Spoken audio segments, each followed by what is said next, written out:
Hello friends, आज हम बात करने वाले हैं परफ्यूम की। परफ्यूम यानी खुशबू, ये एक ऐसी चीज़ है जो हमारे मूड या हमारी मानसिकता, चाहे वो थोड़ी देर के लिए ही क्यों ना हो, चेंज कर देती है। आज की हमारी कहानी एक psychological thriller drama fantasy movie है। इसकी IMDb रेटिंग 7.5 आउट ऑफ 10 है और इस कहानी का नाम है perfume the story of a murderer. Movie की शुरुआत में हम जॉन नाम के एक आदमी को जेल में बंद देखते हैं। जॉन के हाथ पैर जंजीरों से बंधे हुए हैं। कुछ सैनिक आके जॉन को खींचते हुए बाहर लेकर जा रहे हैं। बाहर हम देखते हैं कि पूरे राज्य की प्रजा इकट्ठी हुई है और जॉन को देख के वो मर्डरर मर्डरर चिल्ला रहे हैं। इसी भीड़ के सामने जॉन के सजा की घोषणा भी होती है कि जॉन को मौत की सजा दी जाती है। साथ ही सजा से पहले उसे इतना मारा जाए कि उसकी हर एक हड्डी टूट जाए। लेकिन जॉन को इतनी कठोर सजा देने का क्या रीजन है, ये जानने के लिए चलिए फ्लैशबैक में देखें कि आखिर जॉन ने ऐसा क्या किया जो उसे इतनी भयानक सजा दी जा रही है। फ्लैशबैक में हम पेरिस के एक मछली बाजार में एक औरत को देखते हैं जो प्रेग्नेंट है। अपने काम के दौरान ही वो अपने बच्चे को जन्म देती है। इससे पहले भी इस औरत ने कुछ बच्चों को जन्म दिया था, लेकिन वो कभी भी एक नॉर्मल बच्चे को जन्म नहीं दे पाई। कभी उसका बच्चा विकलांग हुआ तो कभी मरा हुआ। इसीलिए हर बार उस औरत ने अपने बच्चों को नदी में बहा दिया। इस बार भी उसका बच्चा शांत है। उसे नहीं पता कि उसका ये बच्चा नॉर्मल होगा या नहीं, और ये औरत जॉन को भी नदी में बहाने का प्लान बनाती है। लेकिन जॉन कोई आम इंसान नहीं है। उसने जन्म लिया है इस दुनिया के सर्वश्रेष्ठ सूंघने की शक्ति के साथ। उसकी सूंघने की क्षमता सबसे ज्यादा है। अपने जन्म के थोड़ी ही देर बाद जॉन रोने लगता है, जिससे आसपास के लोग इकट्ठा हो जाते हैं और उसकी माँ को अकेले ही अपने बच्चे को छोड़कर जाने के जुर्म में फांसी की सजा सुनाई जाती है। इसके बाद जॉन को एक अनाथ आश्रम में छोड़ दिया जाता है। इस घटना के अब 5 साल बीत चुके हैं। जॉन भी अब 5 साल का हो चुका है। जहाँ बच्चे 1.5 साल की उम्र में बातें करना शुरू कर देते हैं, वहीं जॉन अभी तक नहीं बोलना सीख पाया है। इस उम्र के बाकी बच्चे जब चारों ओर घुमा फिरा करते, उछल कूद करते, उस उम्र में जॉन बिजी है नई नई चीजों की स्मेल सूंघने में। वो हर एक चीज को सूंघता, उसे पहचानता। उसकी सूंघने की शक्ति इतनी तेज थी कि अगर कोई चीज तेजी से उसके पास आती तो वो सतर्क हो जाता। इसके बाद अनाथालय की केयरटेकर जॉन को एक चमड़ा कंपनी के मालिक को बेच देती है। जॉन अब उसी कंपनी में काम करते हुए बड़ा हो गया है। एक दिन कंपनी का मालिक चमड़े की डिलीवरी के लिए जॉन को लेकर शहर जाता है। जॉन आज पहली बार शहर आया है। यहाँ वो बहुत सारे नए नए स्मेल्स को एक्सपीरियंस करता है। आज तक उसने अपनी पूरी जिंदगी बस गंदगी में ही बिताई थी। उसकी दुनिया उसी गंदगी की बदबू में ही सिमटी हुई थी। लेकिन इस शहर में उसे तरह तरह की स्मेल आ रही है और इन स्मेल का पीछा करते हुए वो पेरिस के एक परफ्यूम की शॉप पे पहुंचता है, जहां उसे उस जमाने की बेस्ट परफ्यूम आमोर एंड साइकी के बारे में पता चलता है। उसी समय जॉन को एक बिल्कुल ही अलग तरह की स्मेल आती है। उस स्मेल का पीछा करते हुए जब वो आगे बढ़ता है, तब वो देखता है कि ये स्मेल एक फल बेचने वाली लड़की से आ रही है। वो उसकी स्मेल सूंघते हुए उस लड़की के पीछे जाता है। जब वो लड़की जॉन को देखती है, तब वो जॉन को 2 फल देती है, लेकिन जॉन फलों को ना लेकर उस लड़की का हाथ पकड़कर उसे सूंघने लगता है। इससे लड़की घबराकर जॉन से दूर भाग जाती है और एक ही पल में वो गायब हो जाती है, जिससे जॉन परेशान हो जाता है। उस लड़की की स्मेल इस कदर जॉन के दिमाग में चढ़ गई है कि जॉन उसे किसी भी तरह भुला नहीं पा रहा है। उसकी स्मेल का पीछा करते हुए जॉन को एक बार फिर वो लड़की दिखाई देती है। जॉन उसके करीब आता है और उसे सूंघने लगता है। लड़की अचानक उसे देख के घबरा जाती है और चिल्लाने लगती है। तभी जॉन उसे शांत करने के लिए उसका मुंह बंद कर देता है और सांस बंद होने की वजह से लड़की की मौत हो जाती है। लेकिन इस लड़की के मारे जाने से जॉन को न दुख है और न ही किसी तरह का कोई गिल्ट। वो बस उस लड़की की स्मेल को सूंघने में ही बिजी है। उसके लिए जैसे उसकी स्मेल ही सब कुछ है। लेकिन थोड़ी ही देर में उस मरी हुई लड़की की स्मेल खत्म हो जाती है। जॉन पागलों की तरह वो स्मेल ढूंढता रहता है, लेकिन वो स्मेल उसे फिर कभी भी नहीं मिलेगी। सीन चेंज होती है। हम बल्दिनी नाम के पेरिस के एक फेमस परफ्यूम कंपनी के ओनर को देखते हैं। किसी समय बल्दिनी इस शहर का जाना पहचाना नाम हुआ करता था। उसकी बनाई हुई परफ्यूम की मार्केट में बहुत डिमांड थी, लेकिन आजकल उसकी डिमांड कुछ कम हो गई है, क्योंकि उसका परफ्यूम अब ओल्ड फैशन का हो गया है। मार्केट में अब नई नई परफ्यूम कंपनीज आ गई हैं, इसीलिए उसकी शॉप में आजकल ज्यादा भीड़ नहीं रहती। वो दिन भर मार्केट में नई आई परफ्यूम आमोर एंड साइकी का फॉर्मूला ढूंढता रहता है, लेकिन किसी भी तरह उसे फॉर्मूला ढूंढने में कामयाबी नहीं मिलती। उसी समय चमड़े की डिलीवरी के लिए वहां जॉन पहुंचता है और बल्दनी का इस्तेमाल किया हुआ अमोर एंड साइकी की स्मेल सुन के जॉन उन्हें बोलता है कि मैं आपको ये परफ्यूम बना के दे सकता हूँ, पर बल्दनी को उसकी बातों पे यकीन नहीं आता। इसके बाद जब जॉन उसे बिल्कुल अमोर एंड साइकी के जैसे ही परफ्यूम बना के देता है, तब बल्दनी हैरान हो जाता है। इसके बाद जॉन अमोर एंड साइकी के जैसे ही एक और परफ्यूम बना के बल्दनी को देता है। इस नए परफ्यूम की स्मेल से बल्दनी को स्वर्ग का एहसास होता है, मानो वो इस दुनिया में नहीं बल्कि स्वर्ग में है। इसके बाद बल्दनी जॉन को उसके मालिक से खरीद लेता है। यहाँ हम देखते हैं कि जॉन के अपने मालिक को छोड़ के जाते ही उसके मालिक की मौत हो जाती है। ठीक इसी तरह उस अनाथालय के केयरटेकर की भी मौत हो गई थी जब उसने जॉन को इस चमड़ा कंपनी के मालिक को बेच दिया था। यानी कि जॉन जब किसी के साथ रहता है तब वो कामयाब होता जाता है, और जैसे ही जॉन उन्हें छोड़ के चला जाता तब किसी न किसी तरह उनकी मौत हो जाती है। और अभी जॉन बल्दनी के साथ है। जॉन ने बल्दनी को बहुत सारा परफ्यूम बना के दिया है, जिस वजह से बल्दनी की शॉप पे एक बार फिर से कस्टमर्स की लाइन लग गई है। बल्दनी भी जॉन को परफ्यूम के बारे में बहुत सारी जानकारी देता है, जैसे कि बल्दनी उसे बोलता है कि एक परफ्यूम के अंदर 3 कॉर्ड्स होते हैं और उन 3 कॉर्ड्स में 12 नोट्स रहते हैं।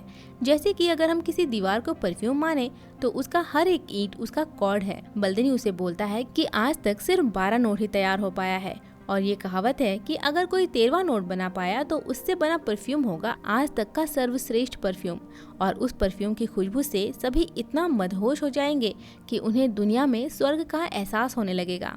जॉन उसकी बातों को बड़े ध्यान से सुनता है। इसके बाद जॉन बल्दनी को बोलता है कि मुझे परफ्यूम कलेक्शन की टेक्निक सिखाओ, जिससे कि मैं किसी भी चीज से उसकी स्मेल को कलेक्ट कर पाऊँ। उसे ये सिखाने के लिए बल्दनी 10,000 गुलाब के फूल मंगवाता है और उन्हें एक बड़े बर्तन में उबाल के उसके वाष्प को इकट्ठा करके वो जॉन को किसी भी चीज की स्मेल को प्रिजर्व करना सिखाता है। इसी तरह कुछ दिन बीत गए।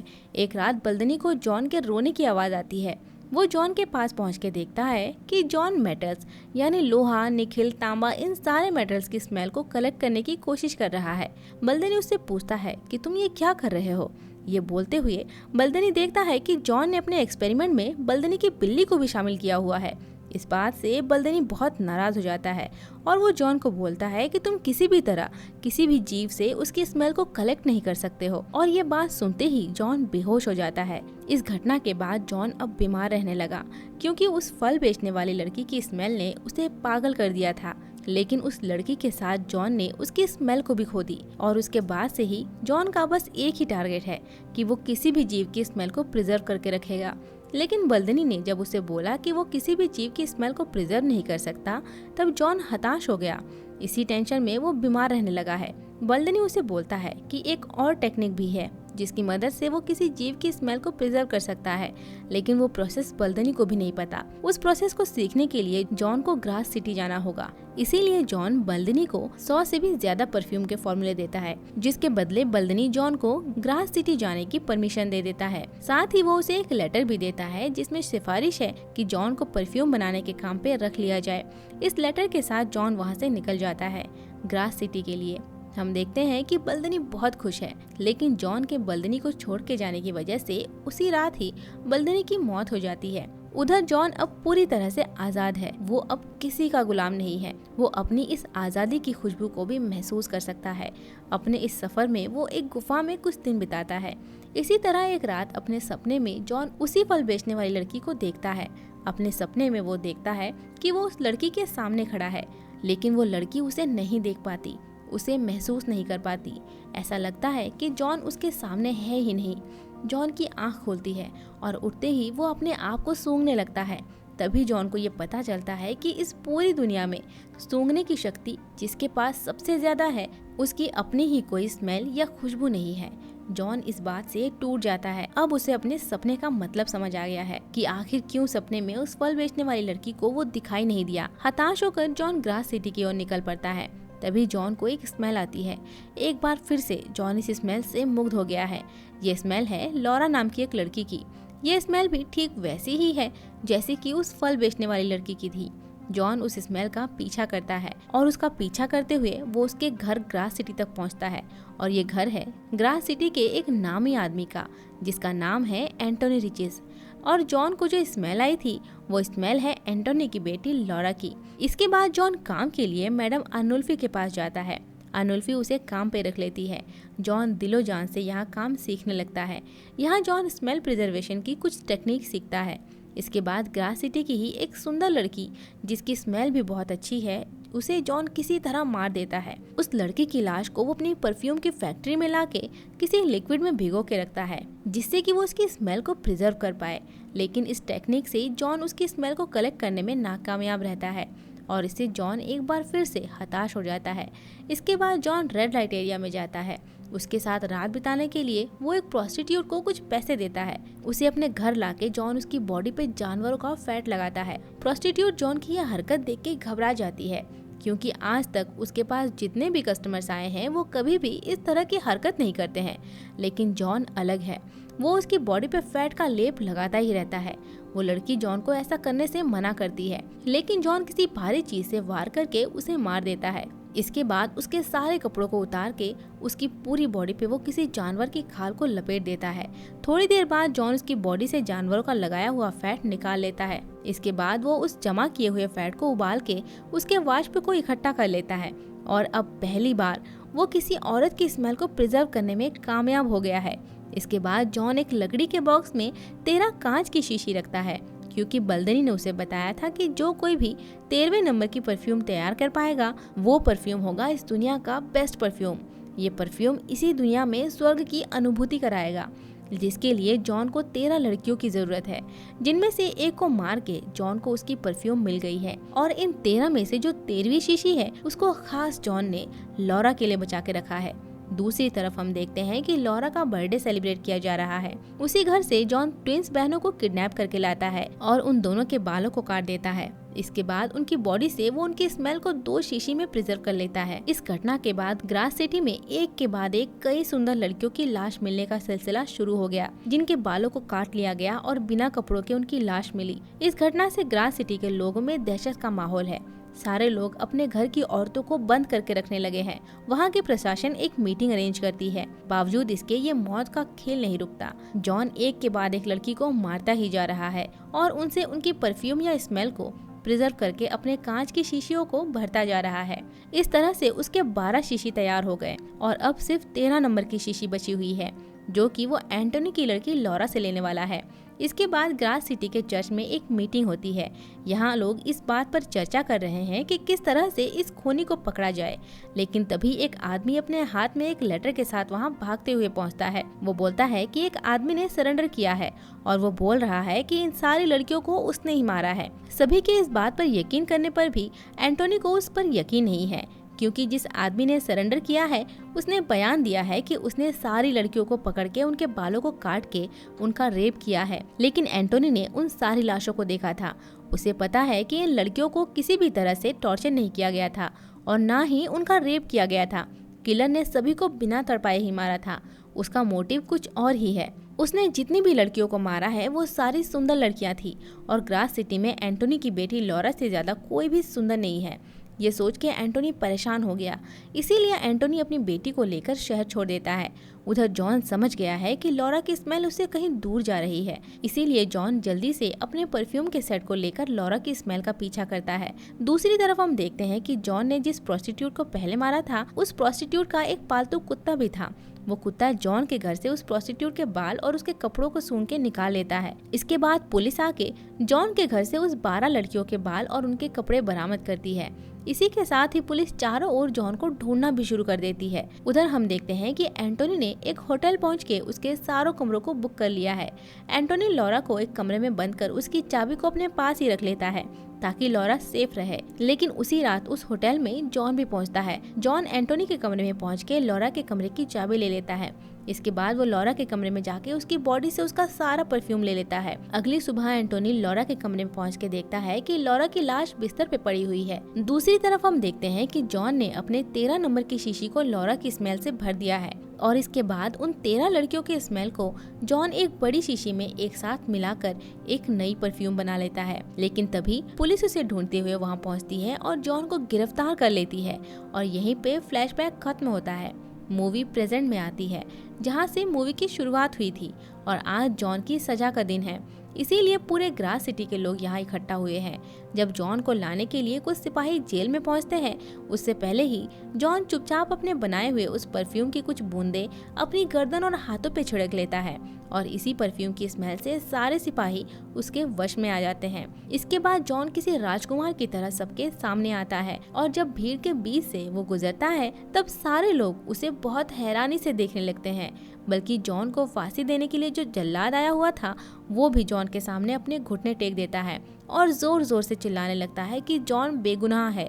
इसके बाद जॉन अपनी जेब से एक रुमाल निकालता है और अपने तैयार किए हुए उस परफ्यूम को उस रुमाल में डाल के उसकी स्मेल को हवा में फैला देता है। इस परफ्यूम की स्मेल से सारे लोग ऐसे मुग्ध हो जाते हैं जैसे सभी को इसी दुनिया में स्वर्ग का एहसास होने लगा है। लॉरा के पिता एंटोनी भी जब जॉन के सामने आते हैं तब वो भी जॉन के सामने अपने घुटने टेक देते हैं और उससे लिपट के रोने लगते हैं। जॉन देखता है कि उसकी परफ्यूम की वजह से सारे ग्रास सिटी के लोग एक दूसरे के प्यार में खो गए हैं। इसी के साथ जॉन को भी आज पहली बार प्यार का एहसास हो रहा है। जॉन अपनी आंखें बंद करके उसी फल बेचने वाली लड़की को याद करता है और सोचता है कि काश उसने उस फल बेचने वाली लड़की को ना मारा होता तो शायद आज वो उसके साथ होती। वो उसे और उसकी स्मेल को जिंदगी भर के लिए अपना बना सकता था। लेकिन उस समय उसे प्यार का मतलब ही नहीं पता था। उसके लिए परफ्यूम ही सबसे ज़्यादा इम्पोर्टेंट था और आज इस दुनिया की बेस्ट परफ्यूम बनाने के बाद भी वो अपने आप को तुच्छ समझ रहा है, क्योंकि आज उसके अपने पास ही अपना कोई नहीं है जो उसे प्यार कर सके। इसके बाद जॉन ग्रास सिटी छोड़ के पेरिस की तरफ निकल पड़ता है। वो उसी मछली बाजार में पहुंचता है जहां उसका जन्म हुआ था। वहां पहुंच के वो उस परफ्यूम की पूरी शीशी को अपने ऊपर डाल लेता है। उसकी खुशबू से मछली बाजार के लोग पागलों की तरह जॉन के ऊपर टूट पड़ते हैं। लोग उसे एंजल एंजल पुकारते रहते हैं। जॉन की खुशबू से वो इस कदर पागल हो जाते हैं कि जॉन के शरीर का एक टुकड़ा तक नहीं बचता। अगली सुबह वहाँ जॉन के कपड़ों के अलावा और कुछ भी नहीं बचा था। बची थी तो बस परफ्यूम की खाली शीशी और उसका आखिरी कतरा जो कि मिट्टी में मिल गया। और इसी के साथ ये मूवी यहीं ख़त्म होती है। तो फ्रेंड्स, कैसी लगी आपको ये कहानी कमेंट में ज़रूर बताएं और साथ ही ये बताना ना भूलें कि इसके बाद आप कौन सी मूवी की कहानी को सुनना चाहेंगे। अगर आपको हमारा एक्सप्लेनेशन अच्छा लगा हो तो वीडियो को लाइक, शेयर एंड सब्सक्राइब करें। जल्द ही मिलते हैं एक और मज़ेदार कहानी के साथ। तब तक के लिए बाय बाय।